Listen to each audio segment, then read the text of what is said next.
હાલો. હા, શું કરો? આજોની રજા છે, ઘેરે છે. અરે બધા મજામાં હો. આવો આવો. હા, ઘેરે જ છે તમ તારે, ક્યાંય જાવું નહીં. આવો આવો. અને હા, તમારે છે ને જમીન જવાનું છે હો. હા, જમીને જવાનું હોય ને ભલા માણા. અરે તમ તાર તમે રસોઈની શું કામ ઉપાધિ કરો છો? એ બધું થઈ જશે તમ તારે.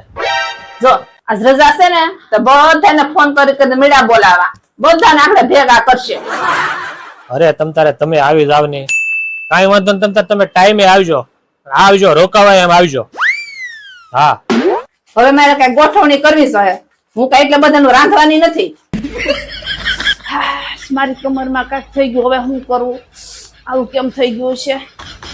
હું છુએલી તને ઘડીકમાં બેજા આ કમરમાં કાંઈક થઈ ગયું એવું લાગે છે. હું ઘડીકમાં કરીને બેઠી હો.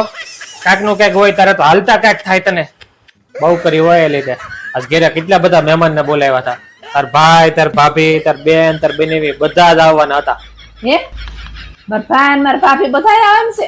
તો હાલો ફટાફટ રસોઈ બનાવી નાખ. જોયું કમર રિપેર કેમ થાય? તમારે એવું થતું હોય છે ને તો કોમેન્ટ કરજો.